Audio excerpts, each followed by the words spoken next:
Good morning and welcome to the Community Center Investment Program webinar. Thank you so much for taking the time to join us this morning. My name is Melissa Latham. I'm the Director of Communications and Policy at CDFA. We anticipate that today's presentation, including time for questions, will run from now until about 11:30 this morning. And this morning, we're really focused on providing you an overview of CDFA and the number of resources that we have available, and then really diving specifically into the Community Center Investment Program, providing you some project examples and next steps should you be interested in applying for these resources. We are recording today's presentation, and we will share that recording along with the slides and other resources following our session this morning. If you have questions, please place them in the Q&A box. We have a large group joining us this morning, which is really exciting, but that also likely means there will be a number of questions. So please place those in the Q&A box so that we can best monitor them and answer them. Again, given the large number of attendees, we will be focused on those questions that have the broadest impact for the group. So if there's very specific project questions, we'd love to discuss those with you in a pre-application meeting. So again, place those questions in the Q&A box. We will be monitoring throughout and pausing to answer. And again, looking to give you an overview of CDFA and then dive into some specifics around the Community Center Investment Program. And without further ado, I will hand it over to Katie Easterly Marte, our Executive Director, to talk to you a little bit more about CDFA. Great. Thank you so much, Melissa. As Melissa said, I'm Katie Easterly Marte, the Executive Director of the Community Development Finance Authority. We're a statewide community and economic development entity, and we serve all of New Hampshire. We're state chartered, independent, a nonprofit organization, like other organizations like New Hampshire Housing or the Business Finance Authority. And our board is appointed by the governor. During this portion of our presentation, my goal is to provide you an overview of CDFA, may have a description of our funding and technical assistance ecosystem, and provide some examples of how our impact and funding supports New Hampshire communities. Our mission is to maximize the value and impact of community development, economic development, and clean energy initiatives throughout the state. Through the last fiscal year, CDFA made 97 investments in community-based projects, infusing more than $29.7 million, again, into those community development, economic development, and clean energy projects. In 2023, CDFA's investments supported impacts that supported 41,000 people, 203 housing units, rehabbed, preserved, or created, supported 241 small businesses, and developed over 13,000 square feet of commercial or public infrastructure space. In addition, business donors remained committed to making these investments in New Hampshire communities, and we had 122 businesses engaged in those investments. We provide a variety of financial resources, including the competitive deployment of grants, loans, and state tax credit equity. Our staff provide technical assistance to prospective applicants from communities, nonprofit organizations, and for-profit businesses. Our impact is seen in revitalized downtowns, high-quality childcare centers, renovated housing, clean energy projects, business expansion to provide jobs, and a healthy and vibrant nonprofit sector. CDFA's resources enable our partners to identify a community need, explore ways to meet that need, and ultimately develop and implement a solution. We are dedicated to supporting our partners in this work and have resources to support at all stages of the project development ecosystem. I'll speak just briefly to this ecosystem, and do know that we look forward to supporting you as you access the Community Center Investment Program and hopefully many of our other resources. The first area is concept initiation. We work with our partners to advance new ideas, innovation, and capacity building, doing so through our pre-application technical assistance, through grant writing support, and through tax credits that support capacity building. That's the community economic development capacity building.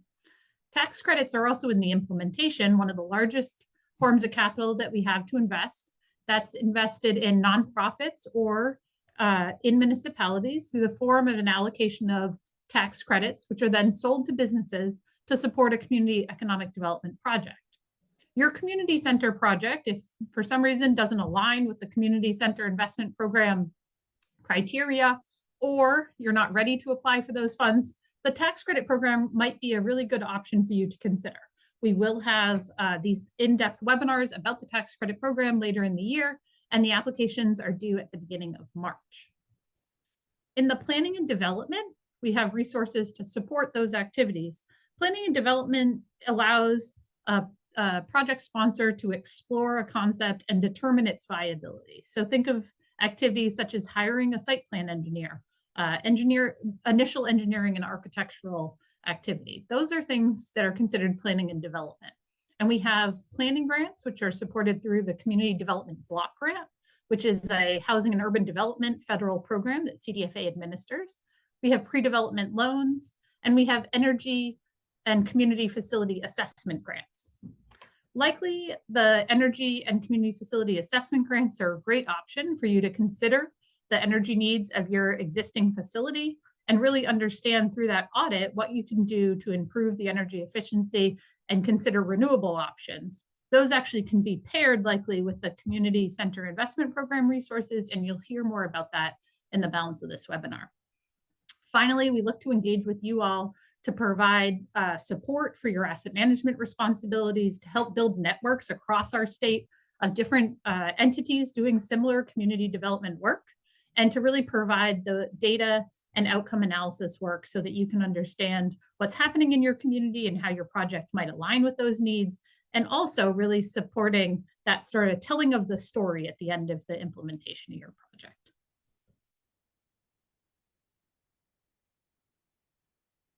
In addition to the resources in our ecosystem, we're administering some resources that we call special allocations. These are one-time or pilot programs that provide an opportunity for strategic investment in New Hampshire communities. A couple of the special allocations that we're administering at this time include the Community Center Investment Program. As you know, that is support for infrastructure improvements to community spaces across the state. $20 million of federal American Rescue Plan Act funds, and those funds are administered by the Governor's Office for Emergency Relief and Recovery, our partner in this work, and CDFA is administering these funds to deploy these resources into our communities. We'll review this program in more detail in the coming piece of this webinar. The Community Navigator Pilot Program is designed to reduce barriers for small businesses to access critical resources. These businesses owned by women, socially and economically disadvantaged, and under-resourced entrepreneurs really ensure that they're connected to the resources to allow their business to grow. And the Recovery Housing Pilot Program is a pilot program. It's similar to the Community Development Block Grant Program that we administer on a regular basis. And this provides temporary housing to individuals in recovery from substance use disorder. There are approximately $2 million in grant funds available. CDFA recently held a webinar to provide nonprofits and municipalities an understanding of all of these resources that I've just explained, both special allocations as well as the resources in the ecosystem. And we'd love for you to review that webinar so you can get a very good sense of all of the resources available at CDFA. That can be seen on our resource hub. So we'll put a link to the resource hub in the chat. The resource hub provides access to program related information, both recordings of webinars like we're talking about here in the resource workshop, but also written guidance, application and program guides that really provide you that written guidance on program objectives, eligibility, the application process, as well as how to create a successful project. You could really focus on both the energy audits and the tax credits in this resource hub, because that will likely align to your project needs if you're coming in for the Community Center Investment Program. The end result of CDFA's investment is a strong, vibrant communities. We make investments that create and strengthen a community sense of place. We do this through an integrated, holistic approach to community economic development. A great example of our engagement is in the city of Laconia. Over the past decade, CDFA has made significant investments to help meet community basic human needs, build local capacity and resiliency, and increase economic success. A sample of our investments in Laconia include facility improvements for the Boys and Girls Club of Central New Hampshire as they expanded services, particularly during the COVID-19 crisis, assisting the Lakes Region Mental Health Center to consolidate its facilities into one central location, which helps improve access to mental health services and meet the growing demand for those services. Renovating a cornerstone downtown arts and cultural venue like the Colonial Theater and the Belknap Mill, and technical assistance grants and capacity building to support the Belknap Economic Development Corporation so that they can serve small local businesses. These investments support critical human safety net services. They create new opportunities for area residents and ultimately create a healthy and vibrant community. We really look forward to engaging with you on all of these resources, and particularly for really giving you information about that special allocation that we're really glad to be administering called the Community Center Investment Program. As you can see, this really builds on our commitment to building healthy, vibrant communities, and we look forward to presenting to you this additional information about this program. I'll at this point turn it over to Rebecca Bovair, the Director of the Community Center Investment Program, for an overview of the program.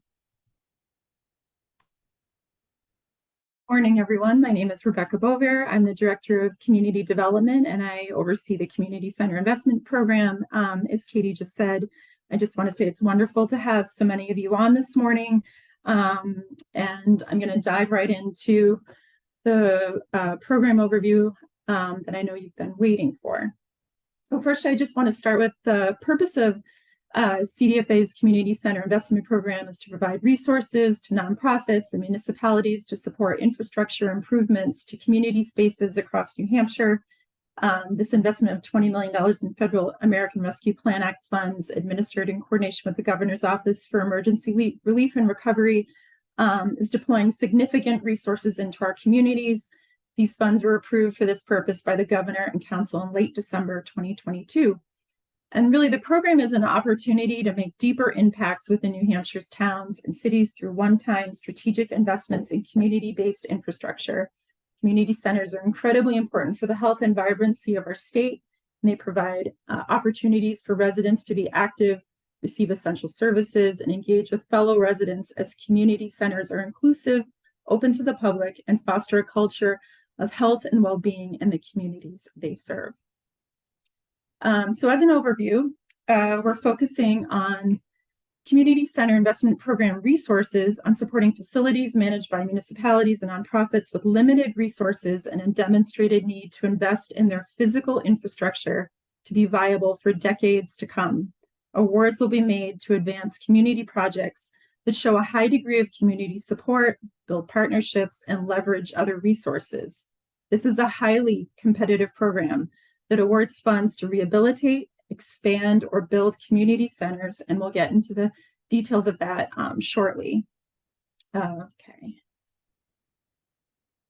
Next slide. So I'm going to start with some definitions that are critical to the community center program, and I hope you pay close attention to these definitions as you consider your project and an application for funding. So first, what is the definition of a community center? From our definitions, it's a facility that currently exists or is planned to be developed, which is owned and operated by a municipality or a nonprofit organization. The community center must be open and accessible space that provides services that meet the multifaceted needs of the community or a priority population. The services of a facility could include community recreation, community improvement, community gathering and building, and our social services. And by social services, we're talking about delivery of services that provided at the community center may include, but are certainly not limited to, programming and services for senior citizens or children under 18, food delivery and nutrition support, services for persons with disabilities, health and mental health or substance abuse services, services that meet the needs of under or unhoused people, and family resource centers.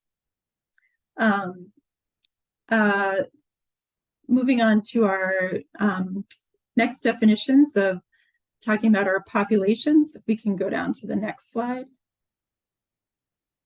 you. Our priority populations are based on the findings of the analysis of the impediments to fair housing choice in New Hampshire report, which will be linked in the application that you receive once we open the portal on Friday. But CDFA supports priority populations, including but not limited to BIPOC, Black, Indigenous, and people of color, immigrants, LGBTQ, disabled, women and gender nonconforming, rural folks, youth, low and moderate income people, and households and unhoused residents. And we'll also allow applicants to certainly define other priority populations with supporting data in their application. And priority areas, places with a high need, as outlined in our core data index that help illustrate socioeconomic issues across the state. As part of our mission to support community economic development across New Hampshire, we assemble and use relevant demographic, fiscal, and other data, along with public input to help guide planning and funding priorities. Our focus on data has led to the development of CDFA's community progress indicators. These indicators are intended to assist in measuring socioeconomic well-being and community need at the municipal level in New Hampshire, including basic human needs, access to opportunity, and community sustainability and vibrancy. And this data also enables towns, cities, and counties across the Granite State to have ready access to up-to-date data and information about their community's needs, issues, strengths, and challenges. Community progress indicators are updated annually, with new data released in December of each year. And we'll provide additional information about that data during our application webinar on Thursday of this week, October 19th. So hopefully, if you're interested in applying to the program, you will register for that webinar. Okay, moving along to, so these are community definitions, and these are really critical because we want to make sure that your project demonstrates broad community support and engagement. So thinking about the definition of collaboration, community engagement, how will you bring people into the process to shape outcomes? And when the engagement prioritizes a variety of styles of engagement, then underrepresented voices are more likely to be heard. Think about community building, which is also called placemaking, just the process of creating quality places where people want to live, work, play, and learn by giving spaces identity and meaning through the relationships, social, cultural, and business activities that happen there. And public support. The community has taken ownership of the proposed project, demonstrating the project will have support now and over the long term. Once the issue is in the community consciousness, it will not disappear and the project will have long-lasting support. These are key definitions that are included in the application that you will see, and definitely something that you should be referred back to as you work through the process of applying for funding. Okay, the next slide. Program objectives. So applications for the following priorities are prioritized. Projects that serve priority populations, so the greatest need and are likely to have significant impact on the community. Projects that reinvest in the public physical infrastructure and revitalize priority areas, and projects that encourage the development of effective and durable collaborations among multiple organizations to fundamentally impact and strengthen the community. Applications that meet multiple priorities, as listed here, will rank higher.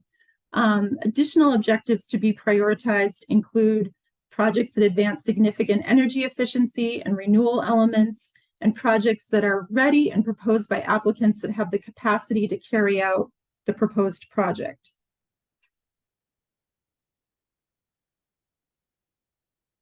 Available resources. So this is important. The maximum grant award for this funding round is $1 million. You are required to have a 15%, there's a 15% matching requirement as well, and the minimum grant award is $100,000. So just as an example, if you have a $900,000 rehabilitation project, including soft costs, the applicant, you would need to have $135,000 in committed funds, and you could apply to the Community Center Investment Program for the balance of $765,000. The proposed matching funds and all resources to complete the proposed project need to be secured and readily available at the time of application. All reimbursed costs must be allowable expenses under the American Rescue Plan Act, State Fiscal Recovery Funds Award, and applicable guidance. Specific guidance on allowable expenses will be provided during our application webinar on Thursday. So all matching funds, as I just said, must be secured at the time of application with documentation. Matching funds can certainly be in the form of cash spent for project-related costs, or in-kind contribution by a third party in the form of services, supplies, real property, and equipment. Whether cash or in kind, the costs must be necessary, reasonable, and allowable under the program. In-kind match must be secured by a letter of commitment by the provider and include evaluation of services. So other matching funds can include, certainly you can include other CDFA funding sources like our community development block grant program and our tax credit allocations. All other funding sources can be used as a match. Capital campaign pledges with committed funds received by the time construction is underway can be used as match. Lines of credit and documented volunteer time can be used as a match. However, payroll or operational expenses cannot be used as match. Becky, it might be good to maybe pause at this. Sure. Yes. So just to clarify a couple of questions around match that came in advance of you covering these slides, but might be good to just kind of review again. So can funds already spent to purchase property for a new community center and funds already spent to initiate preliminary design work be counted towards the 15% match for funding? As long as those expenses were expended after December 21st, 2022. Great. Thank you. Can grant money be utilized? I know you said we'll talk a little bit more about eligible costs, but not sure if this, you kind of answered this already. Can grant money be utilized for full design work of the community center as well as a separate but connected recreational park? That might be a more specific question for a pre-application meeting. I think, yes, I think that would absolutely be better in a pre-application meeting, which will be, we'll be holding those beginning tomorrow through November 3rd, and we'll be sending out the registration link following this webinar for folks to sign up. Great. This is more related to definitions. Is there a requirement that a certain percentage of services must be provided free of charge to all community members or participants? So you need to meet the multi-activity piece of the definitions when you think of the community center definition. And you need to, I don't know that there's a certain percentage, but you have to have at least 2 different activity types that you are providing to your community through your community center. So those could be, in fact, we get to that a little bit later in some other slides, but they could be, it could be recreational activities, it could be social services, civic opportunities, and community engagement. So thinking about the range of programming that your center might provide to through its programming, making sure that you have at least 2 of those represented in your work. Great.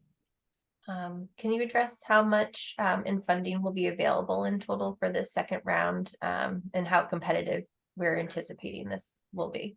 So this round is extremely competitive. The first round we awarded 11.5 million, and this round we have 6 million available to award. So very, very competitive process for this second and final round of funding. Great. And just to answer one of the questions, we'll circulate a registration link for that application webinar for those who are looking for those additional details. And I think I'll pause at this time and let you continue, as I think you're going to answer some of these questions along the way. Great.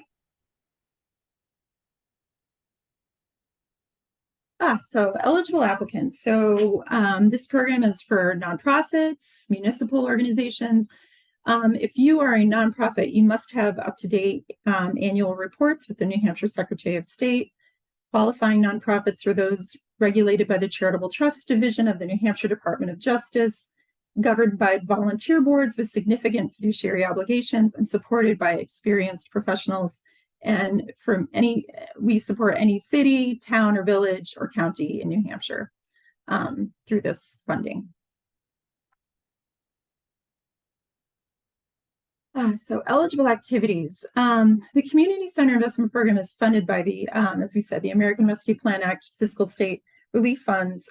So eligible uses for these funds are defined within this federal guidance, which does allow for the granting of funds through competitive rounds to create community centers that directly contribute to strong, healthy communities by building or renovating neighborhood features that promote health and safety within your communities. These funds are available as part of the COVID-19 public health and economic response, including making certain community development and neighborhood revitalization activities eligible to support disproportionately impacted communities. With that guidance in mind, the Community Center Program awards will support projects focused on the following types of activities. So if you are developing a new center, rehabilitating the physical and/or outdoor programming space in an existing center, expanding a center, improving heating and cooling, air quality and or ventilation systems, improving energy efficiency of the building or space, and improving the health, safety, and comfort of the center. I do want to just stress, though, that if for applicants who are considering proposing a new facility, you will need to complete and submit a new facility analysis with your application, and additional details on the requirements for this and for the analysis will be also made available during the Thursday workshop. This is really just a high-level overview, so I don't want to go into too many details. Yeah. Just we have a couple eligibility questions that I think would be great to pause and answer. Okay. So libraries were eligible in round one. Is this still the case? Libraries are absolutely eligible to apply, and we hope you will. You do need to make sure that when you are applying for this funding, that the focus of the funding request is on creating a community space. So just keeping that in mind, that it's important to demonstrate that the programs and activities that you will be providing will be happening in those community spaces. But libraries are absolutely welcome to apply, and like I said, we hope you will. Great. And we had a question that was asked and answered by our colleague Chris, but think it's probably worth just raising for the group. Are properties under lease eligible? And the answer is yes. Site control and ownership structure must be clearly documented and described in the application. So if you are in a leased facility, there is a pathway for you through this program, but it must be very clearly documented in your application that you have some level of site control.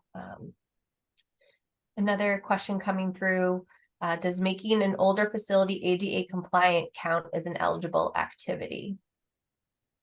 ADA compliance is part of the threshold requirements for the community center funding.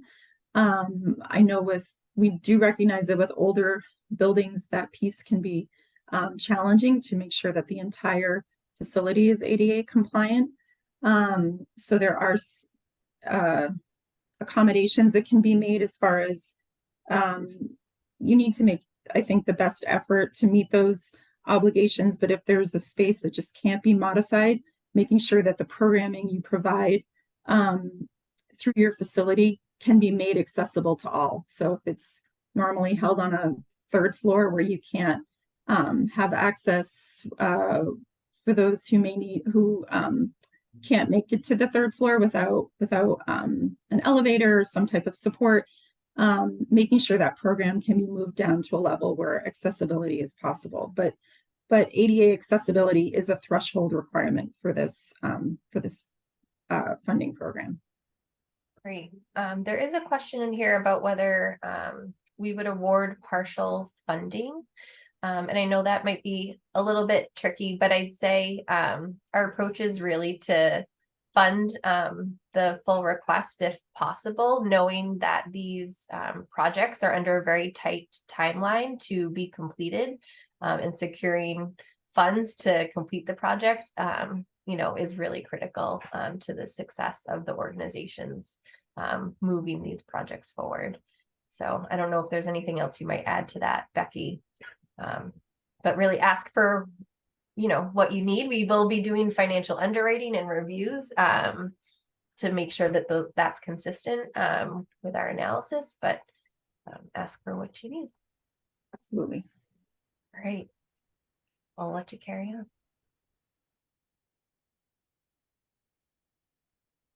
on. So this is just an overview of the timeline. So in September, we announced our final round, the final round of funding. Right now, you're sitting in our first workshop. Thursday is the second workshop. TA, our technical assistance one-on-one meetings will begin on October 18th. And the application portal will open on Friday, October 20th. You'll have roughly 5 weeks to complete your application. It's due by November 30th at 4 p.m. We will not accept any late or incomplete applications after that time. Through December through February, we'll be conducting application review, and then announcements, awards will be made in early March 2024.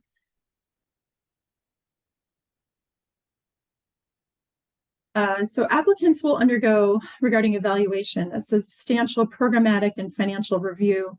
A project is considered on its own merits and as it compares to other applicants in the same funding round, as well as awarded projects from the spring funding round. So we want you to keep that in mind. First, step one, applicant must demonstrate they meet eligibility and threshold requirements, which will be discussed in the next slide. Step two, applicants demonstrating eligibility and threshold requirements that those have been met will be further evaluated and scored based on the criteria outlined within the application and program guide.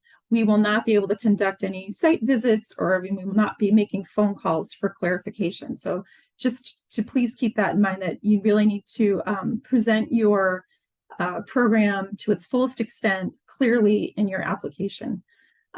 Projects meeting eligibility requirements must also meet the following conditions, you must demonstrate that your project serves a public purpose and is for a public benefit, that there is financial need for the program funds, and that there's capacity and readiness to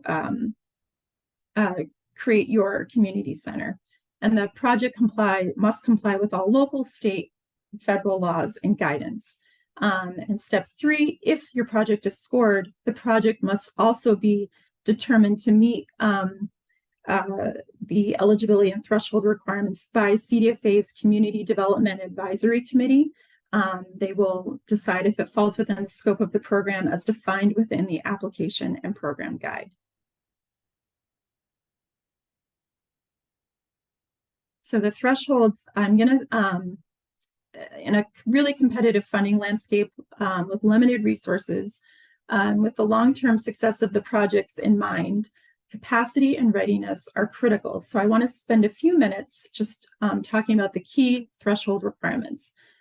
So the project must demonstrate it will offer multiple program activity types, which I mentioned a little bit before when the question was asked, but again, recreation, community, civic, social services, and we do allow you to, we have an empty fifth category. So if there's some other type of activity that your community facility will have through its programming, then certainly please tell us about that. But remember, you have to have multiple activity types, not just many activities of the same type happening. Matching funds, as we talked about before, those must be secured. That's a threshold requirement. You must be able to demonstrate readiness with a timeline that will enable project completion by August 31st, 2025. So you should be thinking about asking, as you frame your project, when will the project begin? When will it be complete? If your project includes construction, what is the status of your architectural and engineering plans and cost estimates? What permits, approvals, agreements, or other requirements are necessary to complete the project? Have they been secured? If not, what is your strategy and timeline for securing them? Thinking about your timeline, all construction must be underway within 6 months of the contract date. And just to be clear, this refers to all physical components, alterations, rehabilitations, construction that have begun and can include demolition, framing, constructing, scaffolding, pouring slab, and site prep. But this does not include design, permitting, storing equipment on site, or any items or activities that are not physically impacting the site. That's an important piece to remember. The project must be ADA accessible when it's completed, as we just talked about. And this does include, I'll just reiterate, removing architectural barriers and increasing program access that are readily achievable, such as increasing door widths, adding ramps and automated doors, widening hallways, lowering or modifying sinks, improving facility lighting, maybe adding braille plates, or adding and modifying other items to improve general accessibility. And then certainly it's not limited to the list I just described. However, if removal of some architectural barriers are not readily achievable, as I just said, then a plan for program access must be in place, which can include utilizing space on an accessible level to provide programming typically reserved for a space that is unable to be modified to meet ADA requirements. And you must have an ability to meet CDFA's energy policy, which requires all applicants with physical infrastructure projects to have a plan in place to meet the energy policy at the time of application. So you just to reiterate, you need to have a plan in place. If this is not something you already have underway or considered, CDFA has resources to help you meet the requirements of our energy policy, like energy and community facilities assessment grants. And with that, I'm going to turn the presentation over to Scott Maslansky. He's our Director of Clean Energy Finance, and he can provide you with an overview of CDFA's energy program. Thank you very much. So I'm Scott Maslansky. I just wanted to briefly review CDFA's energy programming and first reiterate again, for your application regarding our energy policy, you do not need to have your energy assessment complete at the time of application. And please do reach out to me to discuss the energy policy with any questions you have during that process. CDFA provides several resources for applicants seeking to improve their facilities' energy efficiency or to add renewable energy. Grants for energy-related analysis, low-interest financing, and CDFA technical assistance helps applicants to build better projects. The program that on the next slide that I'd like to highlight is our Community Facilities Energy Assessment Program grants. Eligible municipalities and nonprofit organizations can apply for grants covering 75% of the cost of an energy-related study. This is a very easy application with approval in less than a week. And I can discuss with you the eligibility components of the location where your project will take place. Over the past year, we've provided more than a dozen grants to support a variety of community facility energy studies. And I will note also, these studies can go beyond just energy. They could be assessing like a structural analysis of a roof, certain engineering studies. So glad to discuss that as well. And we'll be talking more on the energy side in the future.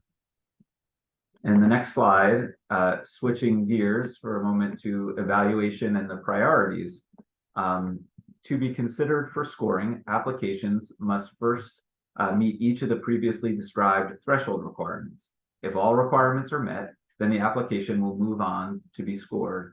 Among other requirements, projects must be able to provide a public benefit and be for a public purpose. Here are a few things to keep in mind. Projects will need to demonstrate beyond the threshold that there is a strong need for funding to be viable and impactful, and that the project will help build partnerships within the community. For public benefit and purpose, your project team should be thinking about the following types of questions to determine whether you can demonstrate a clear public benefit and public purpose, such as how valuable or meaningful is the project to the community and or priority population? What is the degree of public accessibility of the project? How is the project economically beneficial to the locality and or the state? And then in the community input and support, area, how have you engaged the local community in planning your project? Have you held community planning sessions? Have you provided an opportunity for public engagement in a public forum? What has been your process for bringing together community members to design this project? What partners have participated in the planning process, or will you engage once your infrastructure project is complete? And I will pass it along now back to Katie to run through examples of projects that CDFA has funded in the past related to our CDBG and clean energy program, and also the community center investment program. Thank you. Great. Thank you very much, Scott. So as Scott said, I'll be talking through a number of community center investments that have been made by CDFA over the years. We're really proud to have made investments in community center throughout our 35-year history of investing in community development projects throughout the state. The first that I'm going to talk about is Second Start. It's a private nonprofit educational corporation. They offer a variety of programs designed to improve the economic and educational well-being of New Hampshire residents. They're located in Concord, and their programs include a childcare center, adult basic education, job training and career counseling, education and training for at youth risk, including the alternative high school, and family support services. They utilize the clean energy funds and the community development block grant program. And in addition to making significant renovations to the shell of the building, the outside envelope, to improve energy efficiency, they also installed a photovoltaic system and significantly reduced their energy costs. They put a 77 kilowatt system on their roof, which produces over 100,000 kilowatts per year, and it saved Second Start over $14,000 per year in electric costs.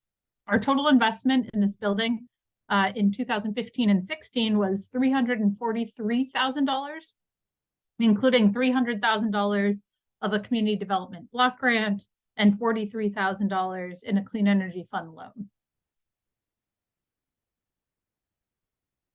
The Tapley Thomas Community Center in Bristol leveraged resources from the Community Center Investment Program, as well as their own fundraising, to renovate their existing space. These renovations are critical for the community center to continue to serve as an open, inclusive space for the rural communities around Bristol. The center provides a safe and secure place for the community to come together for community and recreational programming, as well as to receive social services. The center needs major renovations and upgrades, as well as an urgent need for secure systems that will allow it to operate safely. They'll be completing their renovations in 2024, and this is a 12,000 square foot existing facility. The Exeter Multi-Generational Community Center, this was an application from the town of Exeter, and they're looking to create a fully accessible ADA compliant year-round multi-generational community center that will serve the greater Exeter community. The center is adjacent to the town's existing recreational facilities. The need for the community center was supported by 2 separate facility assessments that were conducted in the community, and they're referenced in the planning documents for the community. So in their community planning documents, this need for a community center was referenced. The project has strong public support, especially from the senior community, and other facilities owned by the town provided a real roadmap for the operational plan for this facility, which includes additional staff. The need for this included providing evidence that there's a lack of ADA accessible space, that there lacks parking and programming to support necessary space, and they're also planning to meet a really significant childcare need in this space. Once the renovations are complete, the town will expand on its current collaborations with various nonprofit agencies to provide a full service of activities for the entire community, which will increase social connectivity and improve the quality of life for the greater Exeter area. The Arlington Street Community Center in Nashua. The Arlington Street Community Center provides a diverse set of free programming, classes, and events to all Nashua youth and families with a focus on academic achievement, health and social services, youth and family development, and community engagement. The resources from the Community Center Investment Program, plus municipal appropriation of funds will be used to make necessary repairs and upgrades, which without being done would not make the facility continue to be usable. These upgrades will ensure that the space is sustainable, more energy efficient, and accessible. The City of Nashua employs full-time on-site director who oversees all programming, and the programming is free and often led in terms of what is offered there by the community. So those are the example projects that we wanted to present to you today for a sense of those community center projects. And at this point, I'll move on to the next steps in the process. And before we jump onto the next steps, I want to review a couple of tools and resources that are available to you throughout the process. These have been discussed a bit throughout this webinar, but we really want to be sure that you have access to pre-application support, including the information located on the resource hub. There's a link to that here, and that includes written information that we discussed today. It also provides that application guidance. Aligning with that is our technical assistance and access to our other financial resources. So as was previously mentioned, we are looking to provide technical assistance in the form of pre-application meetings for anyone who'd like to request one. And the process for requesting one will be outlined in an email that you'll receive later on today with both this webinar's recording as well as instructions for how to do so.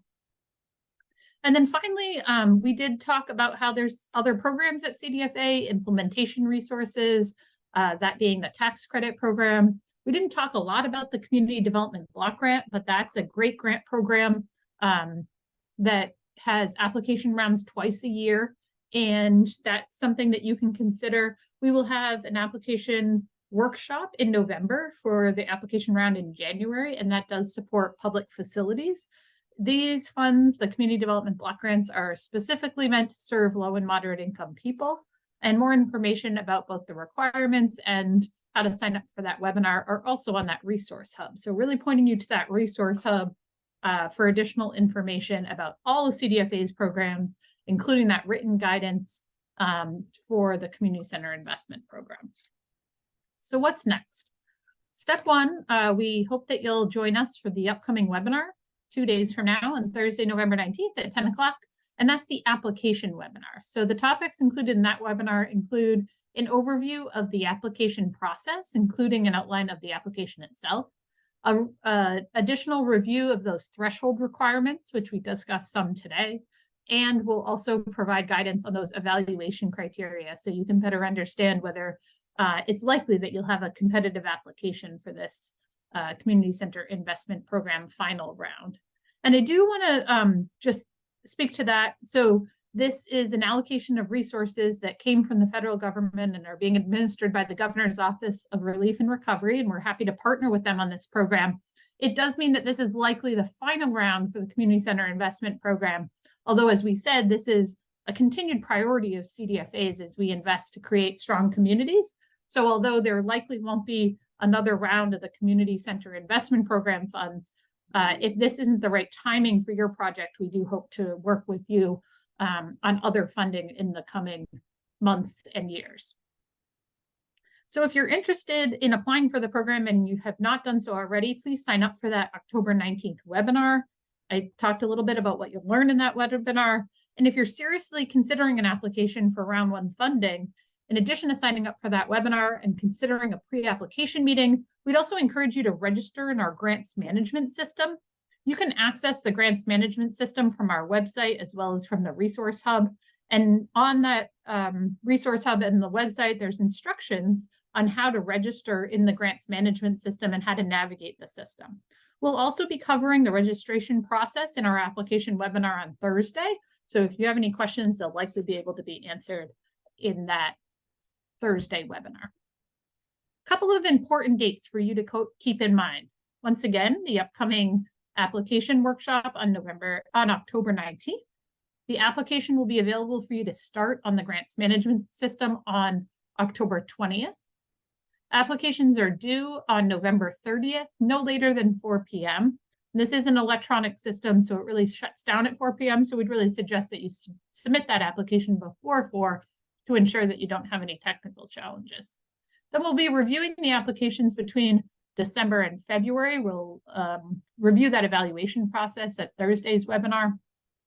And then in March, we'll make notifications of the awards to the applicants. At this time, we'll stay on for a few minutes and be sure that we can answer any questions that you have. And we hope to see you Thursday for the application workshop. Thank you so much. Thanks, Katie. So we have a couple of questions left in the Q&A box.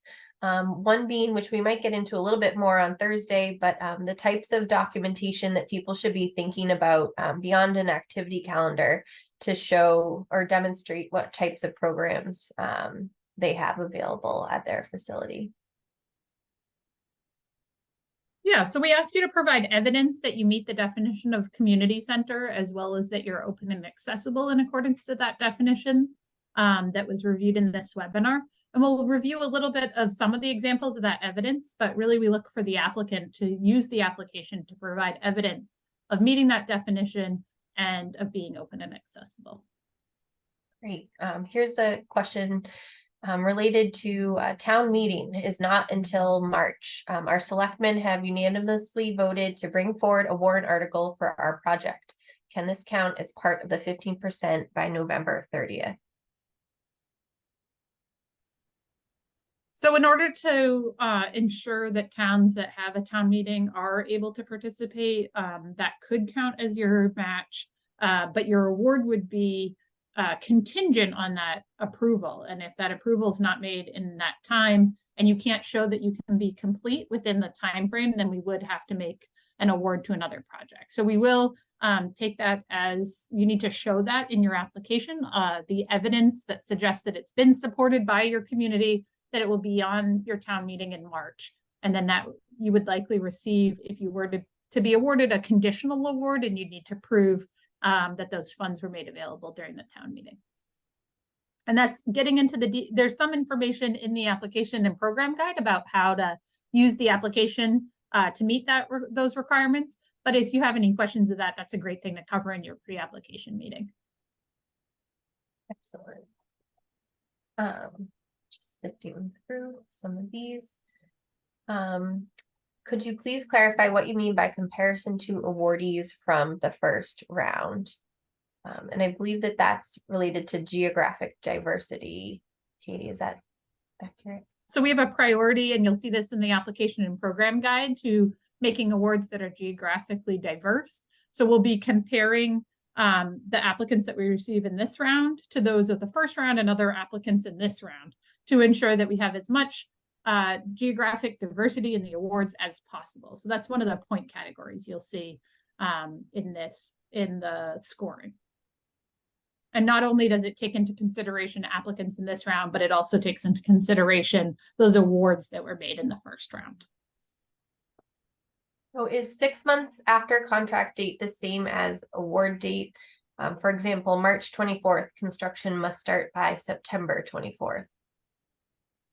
Yes, you'll also need to prove that you can be completed by the completion date, which is also in the application and program guides. You must be started within 6 months, and then you need to be completed within the completion date as well. And we recognize that in this final round, that is a tighter time frame. So we're really expecting applicants to show to us that they can be complete by that completion date.